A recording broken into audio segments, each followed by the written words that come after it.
Elevator में एक pendulum है, ये पेंडुलम का बॉब है और इसका मास गिवन है। इस बॉब का जो मास है m इक्वल टू वो है 50 ग्राम। ओके 50 ग्राम, इसको किलोग्राम में कन्वर्ट कर लूं तो this is 50 divided by 1000 kilogram. सबसे पहले यूनिट पे ध्यान दिया करो। अब देखिए इसमें बहुत सारे केसेस पूछे गए हैं, तो मैंने तुम्हें वीडियोस में बताया था बच्चों कि अगर लिफ्ट ऊपर एक्सीलरेट हो रही है, अगर लिफ्ट ऊपर एक्सीलरेट हो रही है तो टेंशन जो होती है एक तरह से वो होती है m इंटू जी प्लस ए।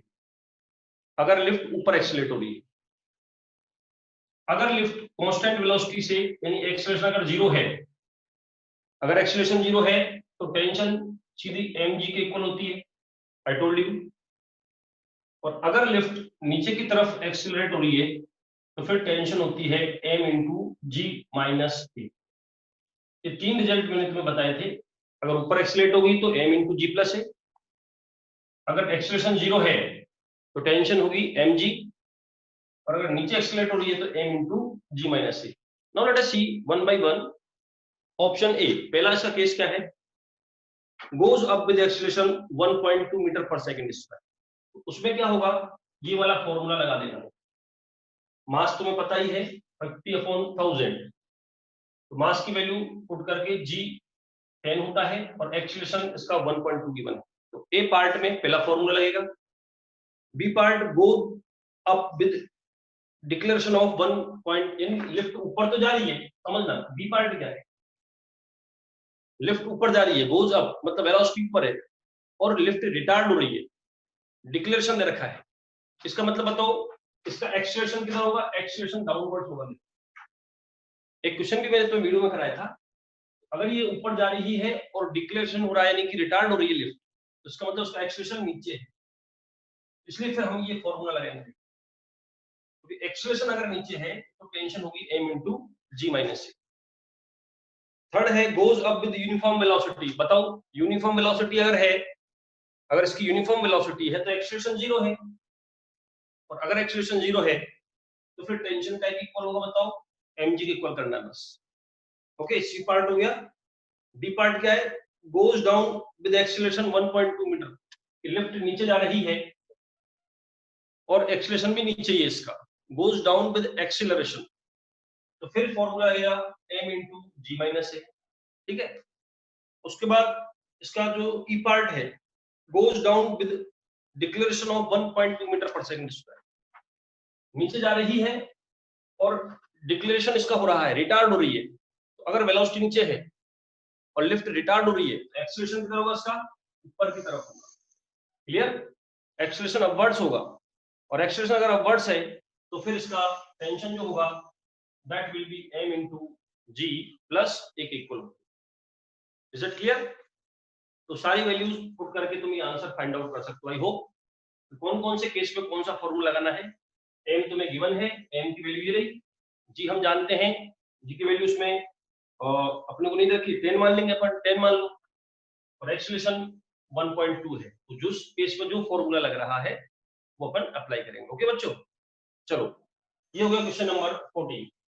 आगे बढ़ते हैं, क्वेश्चन नंबर 15 पे आते हैं। क्वेश्चन नंबर 15 क्या है, लेट अस सी। 15 क्वेश्चन, हमें एक लिफ्ट दे रखी है,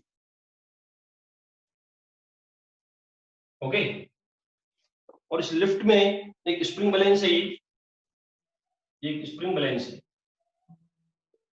ठीक है, जो तुम्हें वीडियोस में मैंने पढ़ाया था स्प्रिंग बैलेंस, और स्प्रिंग बैलेंस से एक पुली यहां लटकी हुई है, और पुली से दो ब्लॉक्स जुड़े हुए हैं एक स्प्रिंग से। एक ब्लॉक है 1.5 kg का, ये ब्लॉक है बच्चों 1.5 kg, और दूसरा जो ब्लॉक है वो है 3 kg का। Is it clear?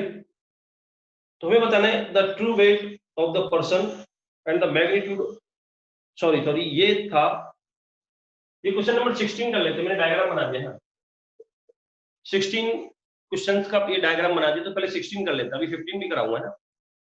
Question number 16 का ये डायग्राम बच्चों, और लिफ्ट ऊपर जा रही है, इसका एक्सीलरेशन है g/10। 16 क्वेश्चन है पहले, तो हमें इसमें कैलकुलेट करना है कि the reading of spring balance. Okay, reading of spring balance का मतलब मैंने बताया था तुम्हें कि इस एंड पे यहां जो टेंशन होगी, यहां जो टेंशन होगी वही स्प्रिंग बैलेंस की रीडिंग होती है। अब देखो उसको मैं करने का तुम्हें शॉर्ट तरीका बताता हूं। शॉर्ट तरीका ये है, देखिए यहां जो टेंशन है वो मैं कैसे कैलकुलेट करूं, तुम्हें बताया था मैंने कि टेंशन फोर्स, देखिए ऐसा फोर्स है बच्चों कि जिसको चाहे मैं ग्राउंड के रिस्पेक्ट में सॉल्व करूं, चाहे इसको लिफ्ट में बैठ के सॉल्व करूं, टेंशन फोर्स की वैल्यू हर रेफरेंस फ्रेम में सेम होती है। ये मैंने कहा था, टेंशन फोर्स की वैल्यू हर रेफरेंस फ्रेम में सेम है, इसलिए मैं इस क्वेश्चन को लिफ्ट के रिलेटिव करता हूं। ध्यान से देखना सब, मैंने अपना रेफरेंस फ्रेम ये लिफ्ट बना लिया।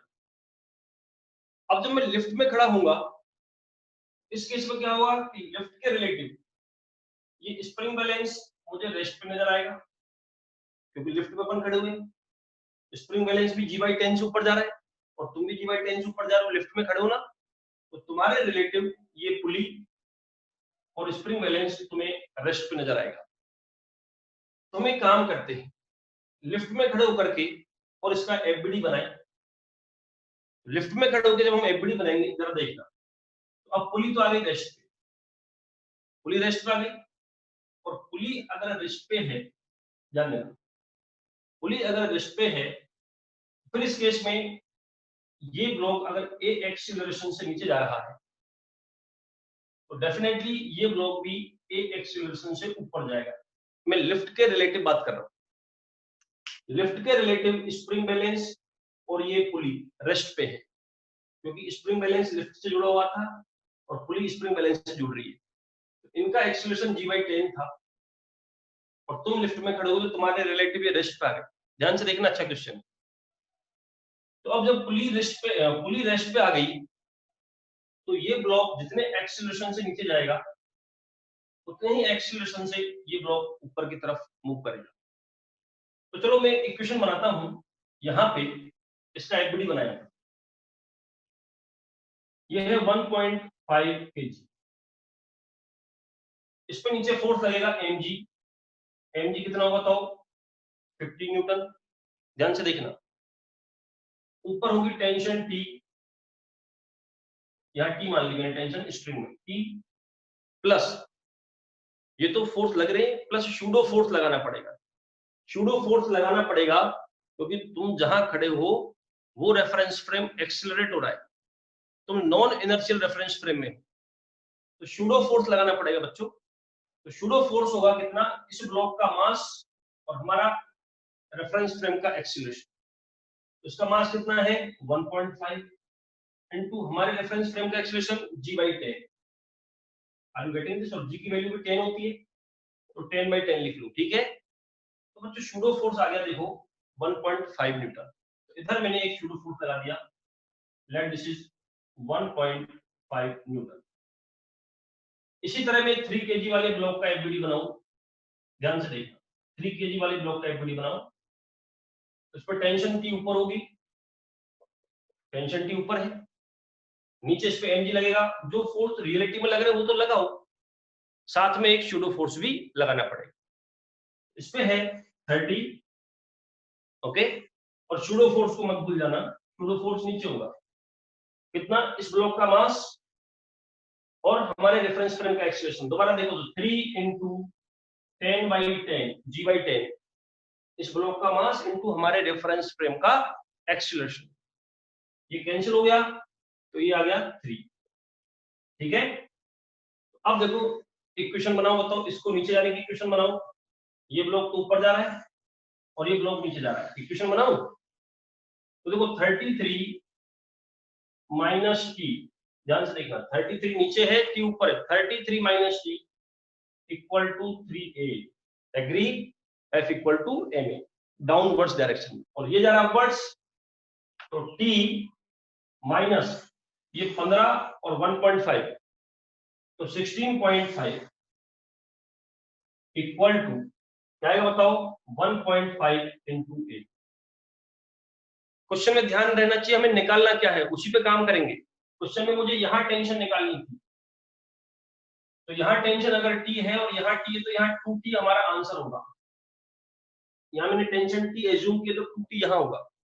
अब ये मत बोलना सर ये तो लिफ्ट के रिलेटिव टेंशन आई है, तो मैंने कहा ना टेंशन चाहे लिफ्ट के रिलेटिव हो चाहे टेंशन ग्राउंड के रिलेटिव है, हर रेफरेंस फ्रेम में टेंशन की वैल्यू क्या होती है बताओ, सेम होती है। ओके, इसलिए मुझे ग्राउंड पे जाने की जरूरत नहीं, यहीं से कर सकता हूँ।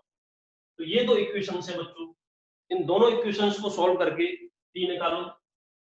चलो निकालते हैं, एक काम करते हैं, नीचे वाली इक्वेशन को 2 से मल्टीप्लाई कर दो, तो ये होगा, ध्यान से देखना, 2T 2 से मल्टीप्लाई कर रहा हूं, और 16.5 इज इट क्लियर, 16.5 इसको 2 से मल्टीप्लाई करें अपन, तो ये आ जाएगा 16 इंटू कितना ये 33, और इक्वल टू ये आ जाएगा कितना 3A। Is it clear?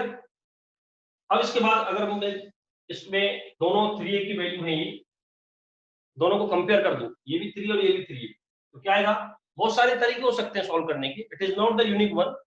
Equation तुम्हारे पास आ चुकी है, T निकालो, तो मैं इनको कंपेयर करूं, तो आई हैव, कंपेयर कर रहा हूं, देखना बच्चों, I have 33 minus T equal to 2T minus 33, compare कर दिया, दोनों 3 की वैल्यू है, इसको इधर लेके आएंगे और इसको इधर लेके आओ, तो 33 और 33 66 इक्वल टू 3T, इससे आ जाएगा T इक्वल टू 22 न्यूटन, और अगर ये 22 न्यूटन यहाँ है तो उस जगह जो थी वहां कितना होगा, तो 2T थी ना वहां पे, इसलिए यहाँ पे ये होगा 44 न्यूटन।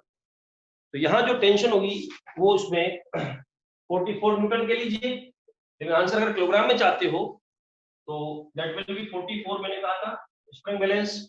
आंसर अगर न्यूटन में कहा तो न्यूटन में 44 न्यूटन, और किलोग्राम में कहें तो 10 से डिवाइड कर दो, यू हैव 4.4 किलो। ये इसका सबसे सिंपल मेथड था, क्योंकि मेरे को ये मालूम था कि लिफ्ट में चाहे बैठ जाऊं लेकिन टेंशन की वैल्यू वही सेम रहे। ग्राउंड के रिलेटिव ये टफ होता है, ग्राउंड के रिलेटिव पुली भी चल रही थी तो फिर कंस्टेंट बनती कि इसको मानना पड़ता है ए से जा रहा है, ये बी से जा रहा है, तो बहुत सारी इक्वेशन बन जाती है। ठीक है, तो इस तरह से हम इसको इजी वे में कर सकते हैं। आगे बच्चे समझ में, चलो अब मैं क्वेश्चन नंबर 15 पर आता हूं, पहले मैंने 16 ले लिया था।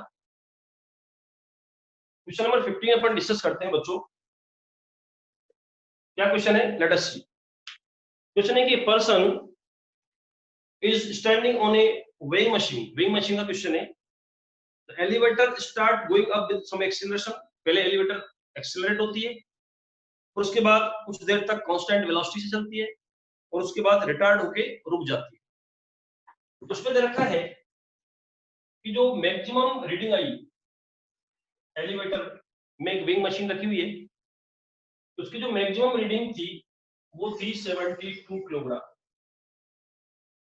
ओके, और जो मिनिमम रीडिंग है एलिवेटर में एक वेइंग मशीन, उसकी मिनिमम रीडिंग कितनी, 60 kg। उसमें दो क्वेश्चन पूछे हैं, the true weight of the person, उसका ट्रू वेट क्या है, और एक एलिवेटर का एक्सीलरेशन क्या था। तो तुम्हें मालूम होना चाहिए कि मैक्सिमम रीडिंग कब होगी, बताओ। मैक्सिमम रीडिंग तब होगी बच्चों जब एलिवेटर ऊपर की तरफ एक्सीलरेट होगी, उस टाइम रीडिंग होती है m इंटू जी प्लस ए, ये मैक्सिमम होती है। उसके बाद तो पहला इक्वेशन बन गया मेरा m इंटू जी प्लस ए, ये 72 किलोग्राम है, ध्यान से इसको 72 मत लिख देना, ये तो वेट है, तो इसको 10 से मल्टीप्लाई करो, 720 करना पड़ेगा। मास इंटू जी प्लस ये 720 आएगा, समझ रहे हो ना। इसी तरह से m इंटू जी माइनस ए, ये मिनिमम रीडिंग कब होती है बताओ। मिनिमम रीडिंग तब होती है जब इसका एक्सीलरेशन डाउनवर्ड है, या ये कह लो कि लिफ्ट ऊपर जा रही है और रिटार्ड हो रही है, लिफ्ट ऊपर जा रही है और रिटार्ड हो रही है, तब इसके पास मिनिमम रीडिंग होगी, और वो कितना है 600 करना पड़ेगा। तो this is equation number 1 and this is equation number 2। यहां से मुझे दो चीज कैलकुलेट करनी है, एक तो एम, इसका जो ट्रू मास है, और एक acceleration of the lift A.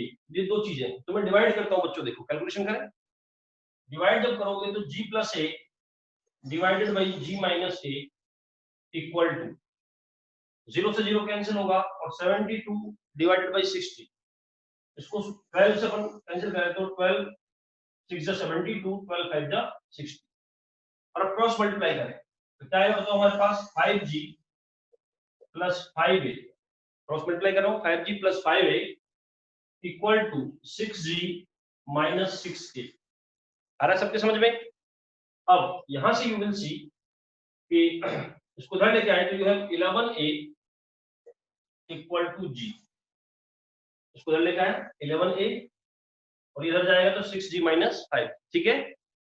Acceleration आ गया मेरे पास g बाई 11, और एक्सीलरेशन अगर g बाई 11 है तो एक्सीलरेशन की वैल्यू कहीं भी पुट कर दो दो इक्वेशंस में तो तुम्हारे पास m भी आ जाएगा। अगर हमारे पास एक्सीलरेशन आ गया तो we can get the m, और अगर m हमारे पास आ गया तो दो क्वेश्चन है। पहला क्वेश्चन क्या था, ट्रू वेट, तो ट्रू वेट इसका होगा mg। Is that clear? True weight क्या है, mg। जब तुमने m निकाल लिया तो उसको g से मल्टीप्लाई कर दो, ट्रू वेट mg आ जाएगा, और एक्सीलरेशन, तो एक्सीलरेशन ये रहा g upon 11। Is that clear? ये कैलकुलेशन आई थिंक तुम कर सकते हो। चलो बच्चों उसके बाद आगे बढ़ते हैं। Let us see the next one, question number 17। Question number 17 क्या है, देखिए, a block of 2 kg suspended from ceiling through a massless spring, ठीक है। 17 क्वेश्चन कि एक सीलिंग है, इससे एक स्प्रिंग लटकाई अपन ने, और इसे ब्लॉक लटका रखा है, कितने का बताओ, ये 2 kg का ब्लॉक है, ठीक है। और स्प्रिंग कांस्टेंट गिवन है, कितना है 100 न्यूटन पर मीटर, ये स्प्रिंग कांस्टेंट है। अब इसमें क्या रखा है कि बताइए एलोंगेशन क्या हुआ स्प्रिंग में। ये तो बड़ा सिंपल क्वेश्चन है, क्योंकि जैसे ही ब्लॉक लटका होगा थोड़ा स्प्रिंग खिंच जाएगी। मान लो स्प्रिंग में एलोंगेशन जो है वो x हो गया, स्प्रिंग यहां तक आ गई, x खिंच गई, तो इस पे अब इसको x खींचने के बाद ये इक्विलिब्रियम में यहां जाकर रुक गया ब्लॉक, कहीं ना कहीं तो रुकेगा ना, ये तो यहां रुक गया। ये इस पे नीचे जो फोर्स है बच्चों वो है mg, और ऊपर की तरफ स्प्रिंग फोर्स लगाएगी, क्योंकि स्प्रिंग इलोंगेट हो गई, और स्प्रिंग इलोंगेट हो गई तो स्प्रिंग वापस नेचुरल लेंथ में जाना चाहिए, ऊपर फोर्स लगाएगी। देखो ये तुम फील कर सकते हो, स्प्रिंग खिंच गई, ऊपर फोर्स लगाएगी, कितना, उसका मैंने बताया था kx, स्प्रिंग का फोर्स होता है बच्चों kx, और यहां पे जाके दोनों बैलेंस हो गए। I can write kx should be equal to mg, clear. तो यहां से x आ जाएगा मेरे पास mg डिवाइडेड बाई k, तो मास मुझे रखा है 2 into 10 डिवाइडेड बाई 100, तो इसको मैं कह सकता हूं दिस इज 0.2 मीटर कह लो, या 20 सेंटीमीटर भी बोल सकते हैं इसको। ये तो पहले का आंसर आ गया। इसमें एक क्वेश्चन और है, अगर 1 किलोग्राम का ब्लॉक और लटका दे इस पे, ये m है 1 किलोग्राम का, 2 kg का था ये, अब 1 किलोग्राम का ब्लॉक और अटैच कर दिया तो टोटल कितना हो गया बताओ, ये 3 kg का हो गया। तो 3 kg के लिए और थोड़ा खींचेगी नीचे, कितना, तो kx डैश, ठीक है। टोटल मान लो x डैश खींच गई, टोटल x तो पहले खींची हुई थी, कुछ और खींची, और टोटल इलोंगेशन x डैश माना है मैंने, तो kx डैश इक्वल टू, अब ये हो गया m कितना 3 into g, तो x डैश यहां से आ गया 30 डिवाइडेड बाई k यानी 100, यानी 30 सेंटीमीटर, और ये था 20 सेंटीमीटर, तो 20 सेंटीमीटर तो ऑलरेडी खींची हुई थी ये, और टोटल अब 30 है, तो अब एक्स्ट्रा कितना और खींचिए ये पूछा है, फर्दर और कितना खींचिए, तो 10 सेंटीमीटर और खींच गई, 20 से 30 पाना, तो शुरू में जब अकेला ब्लॉक है तो 20 सेंटीमीटर खींचिएगी, और अब अगर 1 किलोग्राम का ब्लॉक और लटकाओगे तो 10 सेंटीमीटर और खींच जाएगी, तो टोटल इलोंगेशन इसमें 30 होगा, ठीक है बच्चों। ओके, तो ये सिंपल क्वेश्चन था बिल्कुल, ये आसानी से होने वाला क्वेश्चन था। Okay, let us move for the question number next 18 question. 18 question क्या है कि सपोज द सीलिंग, सुनो 18 क्वेश्चन क्या है, suppose the ceiling in the previous problem is that of elevator. ये जो प्रॉब्लम था इसमें ये जो स्प्रिंग है मान लो एलिवेटर से जुड़ा हुआ है और वही 2 kg का ब्लॉक लटका हुआ है और एलिवेटर जो है वो मूव कर रही है ऊपर, is moving up with acceleration 2 metre पर सेकंड स्क्वायर। ये 2.0 मीटर पर सेकंड स्क्वायर से ऊपर जा रहा है।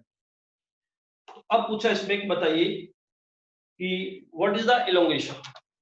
अब इलोंगेशन क्या होगा, इस बार क्या करना है, पिछली बार में यहाँ का डिफरेंस, मान लो इस केस में ये x इलोंगेट हो गई तो पहले हमने kx को mg के इक्वल किया था क्योंकि ये रेस्ट पे था। अब ये रेस्ट पे नहीं है, अब ये इसके साथ साथ ऊपर जा रहा है कितने से 2 मीटर पर सेकंड स्क्वायर से, इसलिए ऊपर फोर्स kx है, ध्यान से देखो, नीचे लग रहा है mg और ये सिस्टम रेस्ट पे नहीं है, इस बार ऊपर एक्सीलरेट हो रहा है, सिस्टम ऊपर की तरफ एक्सीलरेट हो रहा है, इसलिए आई कैन से कि kx minus mg equal to ma। सबकी समझ में आया, ऊपर एक्सीलरेट हो रहा है इसलिए kx minus mg equal to ma। तो अब वैल्यू पुट करते हैं, this is 100 into x minus mg, m कितना था 2 kg, तो 20 equal to 2 into a, acceleration भी 2 है तो 2 into 2 4 आ जाएगा, तो 100x इक्वल टू 24, x आ जाएगा कितना 24 divided by 100।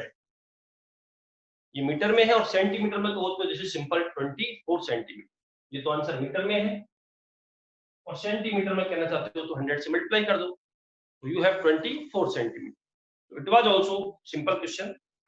Okay, question number 19, अगले क्वेश्चन में चलते बच्चों।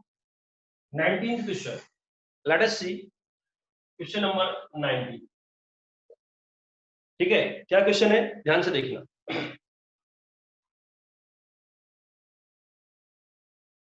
Buoyancy exerted by the atmosphere on a balloon is b in the upward direction। ये एक बलून है, ठीक है, और उस पे एटमॉस्फेयर ऊपर वायंस फोर्स लगा रहा है, वायंस फोर्स है b, ठीक है, और the force of air resistance on the balloon act opposite to the direction of velocity and proportional to it. Okay, तो इसमें हमें बताना है, देखिए इसमें गिवन है कि हमें ये एक बलून, क्वेश्चन समझना पहले ध्यान से, एक बलून है ये बलून शुरू में ऊपर की तरफ जा रहा है, इसकी वेलोसिटी अपवर्ड है v, ठीक है, तो इस पे कौन कौन से फोर्स है उसके बारे में बता रखा है, ध्यान से सुनना कि पहला तो वायंट फोर्स है जो कि हमेशा अपवर्ड लगता है, इसमें कोई नहीं सोचना है कि वायंसी नीचे होगी या वायंसी हमेशा अपवर्ड होती है।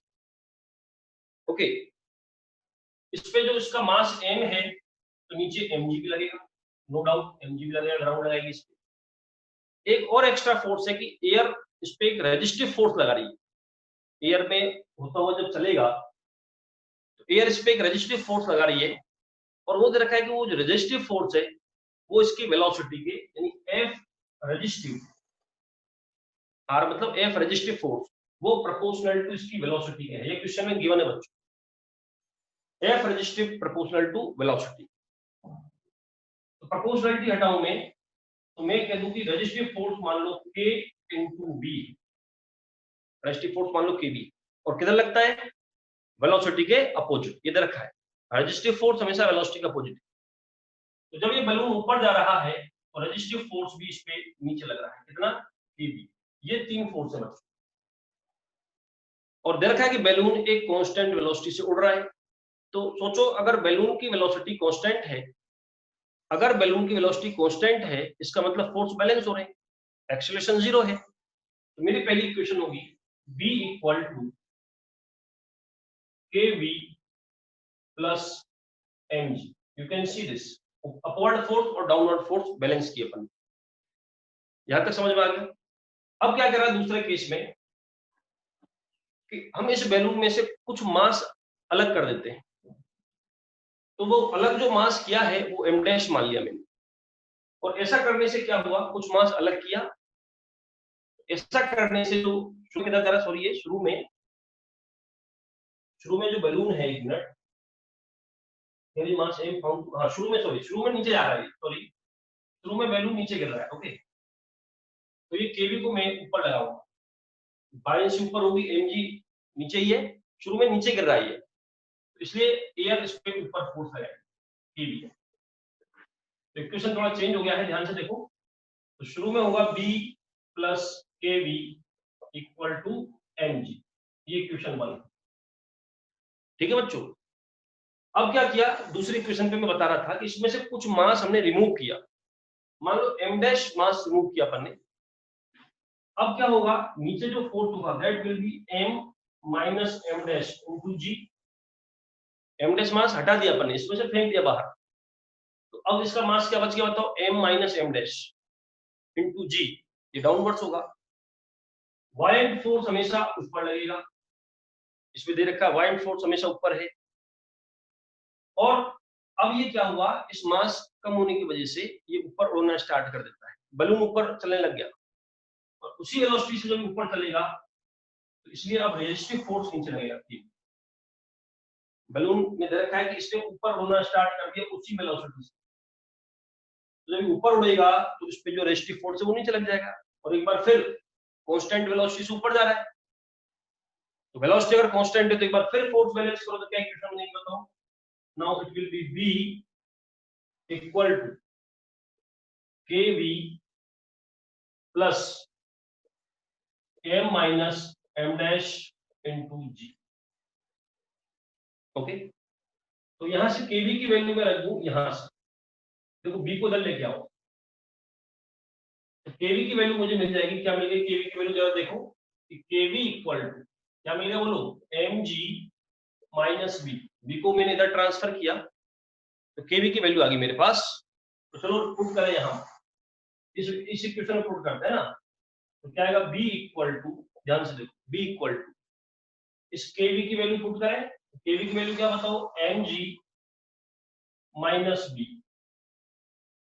प्लस mg, इसको मल्टीप्लाई कर लो, mg minus m dash g, क्योंकि मुझे m डैश कैलकुलेट करना है। अब देखिए इस b को भी मैं इधर लाऊं तो माइनस b जब इधर आएगा तो it will be 2b equal to, ये भी इधर आ गया। अब mg और mg देखो, ये mg और mg क्या हुआ, 2mg minus m dash g, तो यहां से I have m dash g, क्योंकि मुझे m डैश निकालना है, ये ध्यान रखो, m डैश आएगा मेरे पास 2mg minus b, sorry minus 2b, तो m डैश इक्वल टू ये आ जाएगा 2mg minus 2b divided by g। अब वो कॉमन वन लेके जो जिस फॉर्म में आंसर चाह रहा हो तुम देख सकते हो, तो इतना मास हमें रिमूव करना पड़ेगा।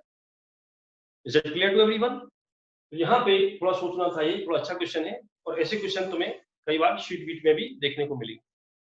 चलो late us see the question number next. अगला क्वेश्चन है उसको मैं डिस्कस कर रहा हूं, देखिए अगला क्वेश्चन क्या है, क्वेश्चन नंबर अपन पहुंच गए हैं 19 हो गया ना ये। ओके, क्वेश्चन नंबर 20 पे, 20th क्वेश्चन क्या है, देखिए an empty plastic box of mass m is found to accelerate up at a rate of g by 6 when placed deep inside water।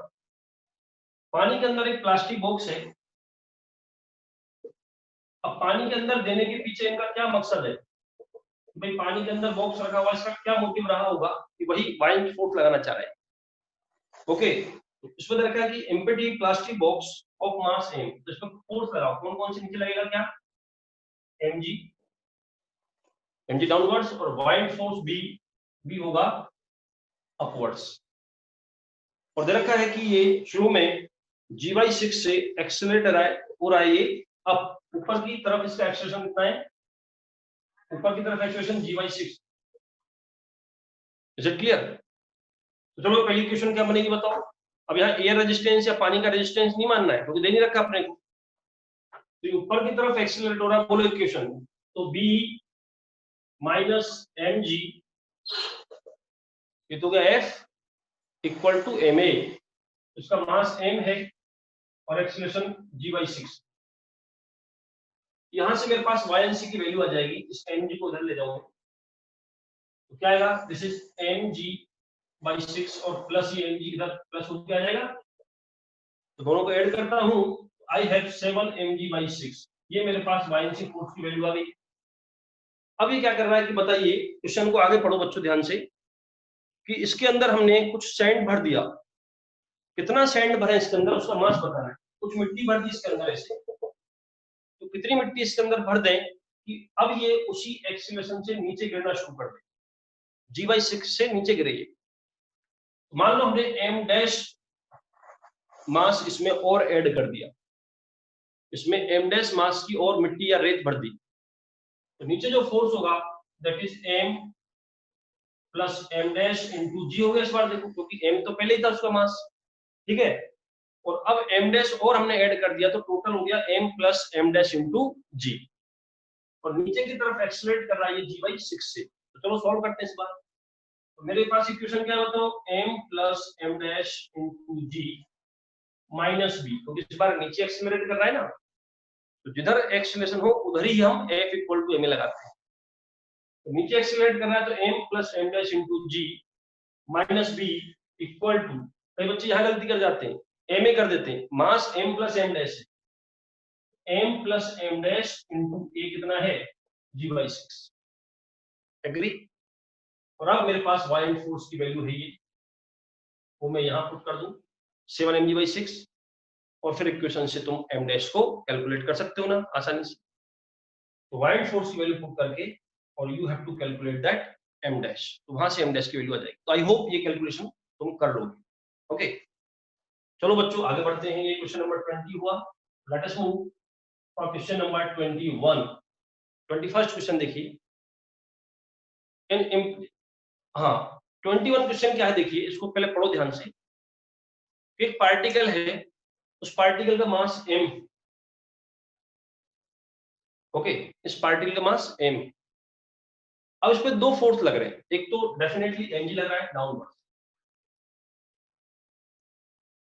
और एक इस पे एक इमेजिनरी फोर्स और है वेक्टर f इक्वल टू इसकी वेलोसिटी क्रॉस वेक्टर a।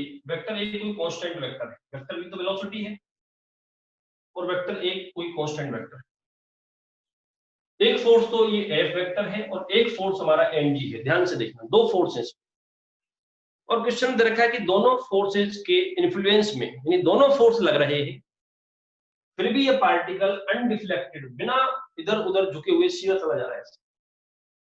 ऐसा कैसे हो सकता है, क्योंकि mg अगर लग रहा है तो फिर तो ये प्रोजेक्टाइल मोशन टाइप में करना चाहिए था, हमने पढ़ा होगा टावर टू ग्राउंड प्रोजेक्टाइल जैसे, लेकिन बिना मुड़े सीधे कैसे निकल गया। तो डेफिनेटली इस फोर्स ने इस फोर्स को बैलेंस किया होगा, और बैलेंस करने के बाद जब दोनों फोर्स बैलेंस हो जाएंगे तो ये अनडिफ्लेक्टेड निकल सकता है। देखो ये इस पर लॉजिक, mg को ये इमेजिनरी फोर्स बैलेंस कर रहा है, इसलिए मेरी इक्वेशन होगी mg इक्वल टू, इसका क्रॉस प्रोडक्ट का तुम्हें फॉर्मूला मालूम है, मान लो वेलोसिटी और वेक्टर ए, वेक्टर ए कोई कांस्टेंट वेक्टर है, इनके बीच एंगल थीटा है, तो बताओ फॉर्मूला याद है ना, ए क्रॉस बी क्या होता है, a b sine theta, dot product में क्या आता है कॉस थीटा, यहां आएगा साइन थीटा, तो क्या आएगा बताओ बी ए साइन थीटा, एग्री।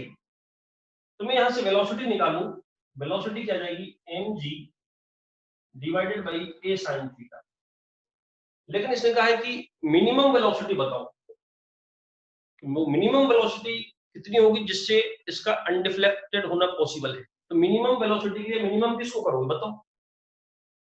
तो देखो mg तो फिक्स है, एरिया किसका, सॉरी जो वेक्टर है ये भी कांस्टेंट है, तो साइन थीटा। तो अब इसका डिनोमिनेटर जितना ज्यादा होगा वेलोसिटी का वैल्यू उतनी कम होगा। तो मैक्सिमम डिनोमिनेटर साइन थीटा की जो मैक्सिमम वैल्यू है वो कितनी हो सकती है बताओ, 1 हो सकती है। कब, जब थीटा 90। अगर मैं थीटा को 90 पुट करता हूं, इफ थीटा इक्वल टू 90 है, तो फिर ये वेलोसिटी मेरे पास मिनिमम आएगी, मिनिमम वेलोसिटी आएगी, क्योंकि उस टाइम sin थीटा मैक्सिमम हो जाएगा, और न्यूमरेटर जितना ज्यादा होता है आंसर उतना ही हमारे पास कम होगा। This will be simple, mg divided by a sin 90, sin 90 1 हो गया। मिनिमम जो वेलोसिटी है वो कितनी आएगी बताओ, mg अपॉन a की इक्वल आएगी। आया बच्चे समझ में? सिंपल क्वेश्चन था ये। चलो आगे बढ़ते हैं, क्वेश्चन नंबर 22, एक बहुत बढ़िया क्वेश्चन है, ध्यान देना। क्वेश्चन नंबर 22, ये तो खैर सिंपल है, अगला क्वेश्चन अच्छा है इसका, फिर भी इसको सॉल्व करते हैं। देखो एक एटवुड मशीन है, ठीक है। एटवुड मशीन का मतलब ये होता है, कभी तुम्हें लिखा मिले एटवुड मशीन मतलब एक पुली, और पुली के दोनों तरफ एक रस्सी ऐसे लिपटी हुई है यहाँ पे, और यहाँ ब्लॉक्स हैं, ठीक है बच्चों। ये बिल्कुल एक जेन्युइन एग्जांपल है, जिससे हमने शुरुआत की थी पुली मास सिस्टम की, वही एग्जांपल है। M1 है तुम्हारा 300 ग्राम, ये M1 है, 300 ग्राम को मैं लिख लूं 0.3 kg, यूनिट वगैरह चेंज कर लिया करो। और M2 जो है वो 600 ग्राम है, तो इसको मैं 0.6 kg लिख लूं, ओके। फर्स्ट क्वेश्चन है, find the distance travelled by the first block in first 2 second. First 2 second में ये पहला ब्लॉक कितना डिस्टेंस चलेगा? क्वेश्चन पढ़ो ध्यान से। Find the distance travelled by the first block in the first, in 2 second में कितना चलेगा ये? S equal to ut plus half a t square. अब u 0 दे रखा है, ध्यान से पढ़ो। स्टार्टिंग फ्रॉम रेस्ट, 0 से शुरू किया इन्होंने, तो u तो 0 हो गया, तो s हो गया हाफ ए टी। तो मुझे एक्सीलरेशन चाहिएगा, देखो मुझे एक्सीलरेशन चाहिएगा इस ब्लॉक का, और एक्सीलरेशन का सबसे बढ़िया तरीका मैंने तुम्हें बताया ही है। इस तरह क्वेश्चन में हम सेकंड, तो 1 सेकंड में आंसर निकाल लेंगे। एक्सीलरेशन कैसे निकालते हैं? सपोर्टिंग फोर्स, तो ये ब्लॉक तो चलेगा ऊपर ए से, और ये ब्लॉक जाएगा, हेवियर ब्लॉक, हेवियर ब्लॉक नीचे जाएगा, तो खींचने वाला फोर्स, खींचने वाला फोर्स कितना है? 0.6 इंटू जी, खींचने वाला फोर्स, माइनस रोकने वाला फोर्स, रोकने वाला फोर्स ये होगा 0.3 into g, divided by total mass, total mass 0.6 plus 0.3, 0.9। ऊपर देखो जी की वैल्यू में 10 पुट कर रहा हूं, तो 0.6 इंटू 10 ये क्या होगा? 6, समझ रहे हो ना कैलकुलेशन? 0.3 इंटू 10 3, तो 6 minus 3 3 divided by 0.9। Is it clear? ऊपर भी 10 से और नीचे भी 10 से मल्टीप्लाई कर लो, 0.9 इंटू 10, ताकि ये 9 बन जाए, और 3 से 3 टाइम कैंसिल, तो उसका एक्सप्रेशन आ गया 10/3 मीटर पर सेकंड स्क्वायर। यही एक्सप्रेशन मेरे को चाहिए था, तभी मैं निकाल पाऊंगा कि 2 सेकंड में ऊपर कितना उठ जाएगा। अब वैल्यू पुट करते हैं, तो s equal to half acceleration 10/3 into t square, और t कितना है? 2 सेकंड, 2 का स्क्वायर करोगे 4, तो बच्चों पहले का आंसर आ गया, 2 से 2 टाइम्स कैंसिल हो गया, 20/3 मीटर। ये ब्लॉक 20/3 मीटर ऊपर उठेगा, देखो, ओके। सेकंड है इसका, find the tension in the string. इसका मैंने डायरेक्ट में बताया था फॉर्मूला टेंशन का, याद करो। इस टाइप का जब सिस्टम है तो टेंशन को आसानी से लिख सकते हैं, दैट इज कितना था बताओ? 2m1 m2g divided by m1 plus m, याद है? तो टेंशन निकालता हूं यहाँ स्ट्रिंग में, तो 2 इंटू, बोलते जाओ m1 0.3, 0.6 into 10, 2m1 m2g upon m1 plus m2 क्या आएगा? 0.9। Is it clear? तो टेंशन आ गया यहाँ पे t इक्वल टू, देखो 0.3 से ये 0.9 3 टाइम्स कैंसिल होगा, और ये हो जाएगा 6, 10 इंटू 0.6 क्या होगा? 6, 6 इंटू 2 कितना हो गया? तो 6 इंटू 12, और 12/3 ये 4 न्यूटन आ गया। दोनों को मिलाने वाली जो स्ट्रिंग है उसमें टेंशन कितनी है? 4 न्यूटन। और थर्ड है, find the force exerted by the clamp on the पुली। ये क्लैंप है, देखो ये बात, ये क्लैंप दे रखा है नहीं, जहां से पुली लटकी हुई है, इसने कितना फोर्स लगाया? ऐसे क्वेश्चन भी मैंने वीडियोस में कराए थे तुम्हें, इफ यू रिमेंबर, कि मैं पुली का एलबीडी बनाऊं। तो पुली का एलबीडी बनाओगे तो पुली पे जो रस्सी इस पे लिपटी हुई है वो भी तुम्हें दिखानी चाहिए। इधर टेंशन T है, देखो है ना, इस पर टेंशन ऊपर होगी और यहाँ पे ऐसी होगी, यहाँ पे ऐसी। आगे बात समझ में, तो ये T इधर है और इस पे भी टेंशन T इधर है, तो नेट फोर्स इस पे 2T नीचे लग रहा है, जबकि पुली मास लेस है बच्चों, पुली मास लेस है तो इस पर नेट फोर्स 0 होना चाहिए। तो इन दोनों ने मिलकर जब 2T नीचे लगाया तो ये क्लैंप की रिस्पॉन्सिबिलिटी है, ये क्लैंप की जिम्मेदारी है कि उसको इतना ही फोर्स लगाना पड़ेगा, सो दैट टोटल फोर्स 0 होना पड़ेगा, बिकॉज इट इज मासलेस। इसलिए क्लैंप ने इस पे ऊपर जो फोर्स लगाया होगा वो होगा 2T, तभी जाके ये मासलेस पुली पे net force balance 2T answer आएगा सी पार्ट का। और टेंशन तुमने निकाल लिया, T कितना आया था तुम्हारा, बताओ टेंशन कितना था, 4 न्यूटन आया था ना, तो यहाँ जो क्लैंप फोर्स लगा रहा होगा वो कितना होगा बताओ, that will B 8 Newton. Is that clear? तो वो जो है फोर्स आएगा, कितना आएगा, दैट विल बी 8 न्यूटन। इन्होंने आंसर्स बच्चों जो है दे रखे हैं वो जी को 9.8 मान के दे रखे हैं, इन्होंने जो आंसर दिए ना, जैसे इनका 8 की जगह 7 पॉइंट समथिंग आ रहा है, तो मैंने जी को 10 मान लिया यहाँ पे और इन्होंने अपने आंसर्स 9.8 से दे रखे, तो उसमें कोई ये मत सोचना कि आंसर नहीं आ रहे है ना, 4 की जगह 3.9 आ रहा है, वो 3.9। Is it clear? तो वो तुम देख सकते हो। ओके, अब अगला क्वेश्चन बड़ा बढ़िया है, ये क्वेश्चन बहुत शानदार है, जिसपे कई बच्चों ने डाउट भी आए थे मेरे पास, इसको मैं अच्छे से डिस्कस कर रहा हूँ। That is question number 23। Question पहले पढ़ो ध्यान से, सबने पढ़ा भी होगा ये, कि consider the Atwood machine of the previous problem, the larger mass is stop for a moment 2 second after the system is set into motion. सुनो, सिस्टम हमारे पास ये था, ध्यान से देखना, सिस्टम ये था, यहाँ पे ये तो स्मॉलर मास था, छोटा ब्लॉक था ये 300 ग्राम का। Is that clear? और इसके बाद अगला जो था ये हेवियर ब्लॉक था 600 ग्राम, चलो प्रोग्राम में लिख लूं 0.3 किलोग्राम, ठीक है बच्चों, और ये था 0.6 किलोग्राम।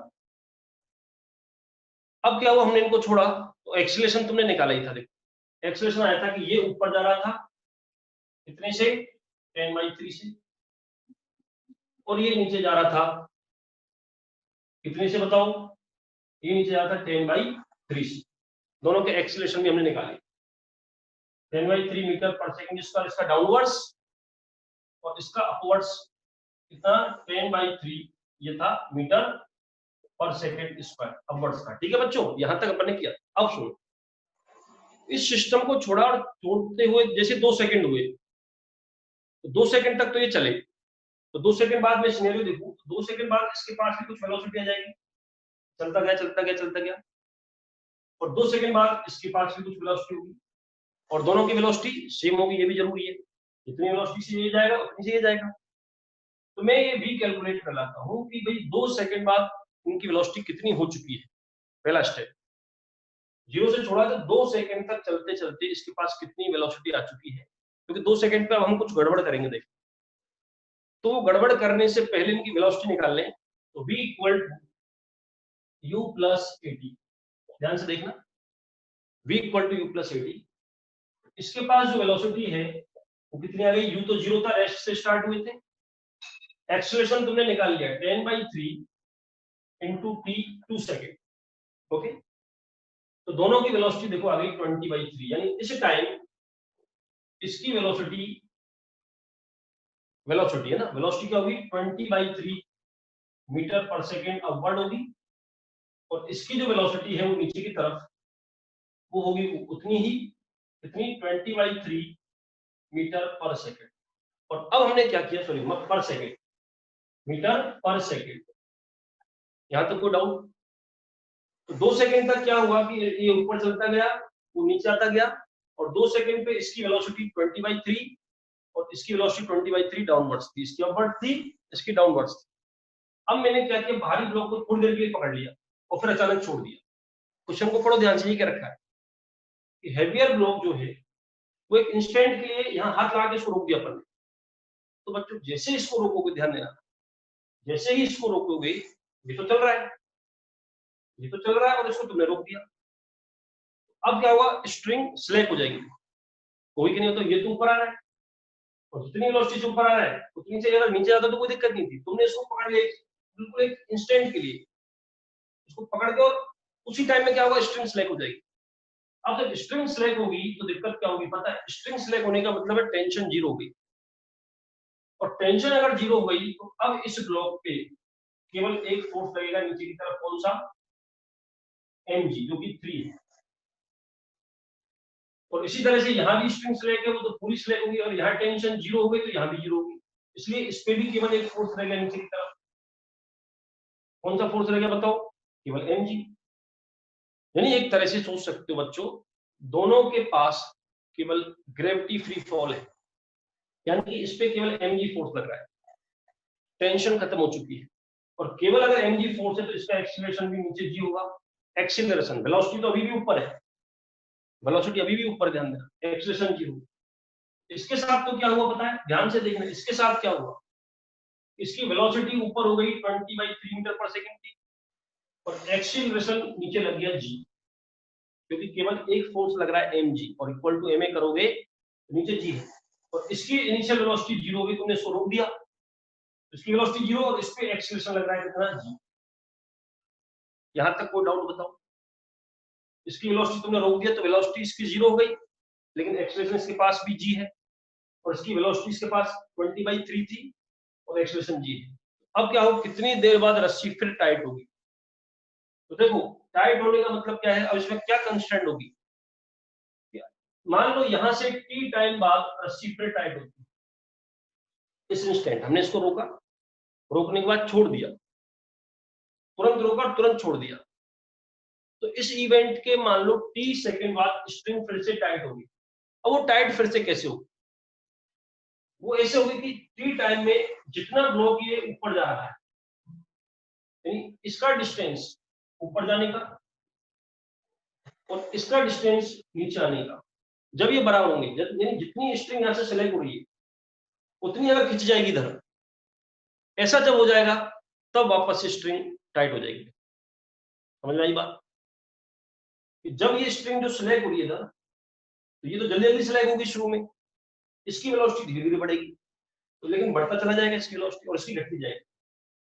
तो जिस इंस्टेंट पे ऐसा होगा कि इसका जो डिस्टेंस कवर्ड है, जितनी देर में ये ऊपर, मतलब जितना डिस्टेंस ये कवर कर रहा है उतना डिस्टेंस जब ये कवर कर लेगा तो मतलब स्ट्रिंग वापस से टाइट होगी, इसलिए इसका डिस्टेंस लिखूं मैं, इसकी वेलोसिटी लिखूं ऊपर थी, इसका लिखो s1 ut plus half eighty square, T time में मान लो ये s1 चला, ut कितना है 20/3, इसके पास वेलोसिटी थी, ut माइनस, क्योंकि नीचे एक्सेलरेशन लग रहा है g, हाफ gt स्क्वायर,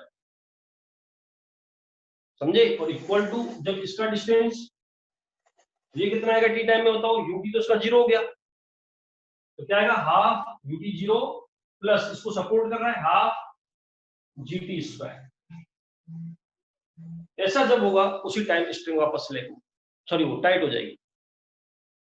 अब इसको वापस में इधर ले जाऊं, I have 20/3 into t equal to 20/3 into t equal to gt square, half और हाफ हो जाएगा ना, पूरा gt स्क्वायर, आधा और आधा पूरा gt स्क्वायर हो गया, और एक टी से एक टी कैंसिल, और g की वैल्यू पुट कर दें कितना 10, और 0 से 0, तो आफ्टर 2/3 सेकेंड, जिस इंस्टेंट पे इसको अपन एक इंस्टेंट के लिए रोका था, उसके 2/3 सेकेंड बाद एक बार वापस से स्ट्रिंग टाइट होगी, और फिर दोनों ब्लॉक सेम एक्सीलरेशन से चलना शुरू करेंगे। तो it was one of the very good question from SC Verma, उसमें थोड़ा सा अपन सोचना था कि ऐसा कब होता है। ओके बच्चों, and now I am going for the last question, question number 24। Last question पे चलते हैं अपन, आज की क्लास का लास्ट क्वेश्चन है ये, क्वेश्चन नंबर 24। ये भी एक अच्छा क्वेश्चन है बच्चों, देखिए हमें दे रखा था कि यहाँ पे एक रोड रखी हुई है, रोड या प्लैंक वगैरह कुछ भी मान लीजिए, ओके, यहाँ एक पुली है, यहां से फोर्स लगा रहे अपन 20 न्यूटन का, देखो, और इधर बी एक पुली है और यहां से फोर्स लग रहा है 32 न्यूटन। और दे रखा है कि इस रोड का मास टोटल मास इसका कितना है 3 kg। 3 kg मास है ना, ओके। और लेंथ दे रखी टोटल लेंथ वो है 30 सेंटीमीटर। अब इसमें पूछा है कि find the force exerted by 20 centimetre part on 10 centimetre. इसमें रखा है कि यहां से तो 20 और बाई 10, यहां से अगर रोड को मैं काट देता हूं, यहां से अगर हम रोड को काट देंगे कुछ तरह से, ये 20 वाला टुकड़ा और ये 10 वाला टुकड़ा, ये दो पीस कर दिए, तो ये आपस में कितना फोर्स लगाएंगे। तो फिलहाल अभी रोड को बाद में काट लेंगे, पहले एक काम करते हैं, पहले इस पूरी रोड का एक्सीलरेशन निकाल लो बच्चों। नो डाउट रोड एक्सीलरेट होगी, देखो इधर से लग रहा है, अब देखो वही लगाओ, खींचने वाला फोर्स कितना बताओ, खींचने वाला फोर्स एक्सीलरेशन कैसे निकालेंगे, सपोर्टिंग फोर्स, रोड यूं चलेगी, देखो ऐसा आएगा ना सिस्टम, इधर 32 है, इधर ओनली 20 है, एक्सीलरेट होगी, तो खींचने वाला फोर्स 32 माइनस रोकने वाला फोर्स कितना है 20 डिवाइडेड बाय टोटल मास, तो मास केवल रोड का है, यहाँ कोई ब्लॉक लटके नहीं है, कोई मास भी नहीं है, इसलिए डिवाइडेड बाय 3। इसका एक्सीलरेशन आ गया, एक्सीलरेशन कितना आ गया, दिस इज 12/3 और 12/3 का मतलब 4 मीटर पर सेकंड स्क्वायर। हमें इस एक्सीलरेशन की जरूरत पड़ेगी। अब जो इसने यहाँ पे पूछा कि आपस में कितना फोर्स लगाया है, तो जरा एफबीडी बनाओ, यहां से काट दो, जैसे टेंशन निकालते हैं ना बच्चों, टेंशन उसी टाइप का है। इसको ये भी बोल सकते हैं कि यहाँ पे रोड में टेंशन बताओ, इस जगह रोड में टेंशन क्या होगी, या ये भी बोल सकते हैं आपस में कितना फोर्स लगा है। तो देखो ये सिस्टम इधर खींच रहा है, इस पर टेंशन इधर होगी, देखो अभी तो टुकड़ा आगे बढ़ेगा, ये टेंशन मैंने टी मान ली, ठीक है, सेम टू सेम इस पे भी वापस इधर टी लग जाएगी, एक्शन रिएक्शन है। अब तुम चाहे तो अपना आंसर इस वाले से निकाल सकते हो, इस टुकड़े से, और चाहो तो इस टुकड़े से निकाल सकते हो। जैसे मैं इस छोटे वाले टुकड़े से निकाल के बताता हूं, तो छोटे वाले टुकड़े का जरा देखो एफबीडी क्या है, छोटा जो टुकड़ा है 10 सेंटीमीटर का है ना, ध्यान से देखो, उस पे आगे की तरफ फोर्स और इधर की तरफ जो फोर्स है वो है 20 न्यूटन। इसलिए इस पे अपन लगाए F इक्वल टू ma। इसका मास भी एक इंपॉर्टेंट वैल्यू है, मतलब मास भी एक इंपॉर्टेंट रोल प्ले कर, क्योंकि इस टुकड़े का मास कितना है सोचो, ये 10 सेंटीमीटर का टुकड़ा है, यूनिटरी मेथड से लगाओ कि भाई 30 सेंटीमीटर का मास 3 किलोग्राम था, 30 सेंटीमीटर का मास 3 किलोग्राम था, तो ये 1/3 पार्ट है इसका, 10 सेंटीमीटर का 1 किलोग्राम, इसका मास 1 kg होगा, you can calculate easily, okay. अब इस पे F इक्वल टू में लगाए, इधर लग रहा है T, इधर 20, तो बताओ क्या इक्वेशन बनेगी, बताओ T माइनस 20, T इधर है 20 इधर, तो T माइनस 20 equal to mass into acceleration, acceleration का जो है ये जो टेंशन है जो पूछा दैट वाज 20, इसको ऐसे भी कर सकता है, इसको कर सकते हो बिल्कुल, वैसे इसको एफबीडी बनाओगे इसका मास 2 kg बचेगा, देखो ये तो क्लियर हो गया होगा। इधर से जो फोर्स लग रहा है जो इसको खींच रहा है वो 32 है और टेंशन T इधर ये आ रहा है, इससे भी कर सकते हो, कैसे मतलब क्या इक्वेशन बने 32 minus T, 32 minus T equal to mass into acceleration, और एक्सीलरेशन कितना इसका होता है ये 4 आया, इसलिए इसका आ जाएगा P इक्वल टू 24। ठीक है बच्चों, तो आज का ये कंप्लीट हुआ अपना, इसके बाद अपन नेक्स्ट क्लास में देखेंगे, ठीक है। हाँ हेलो।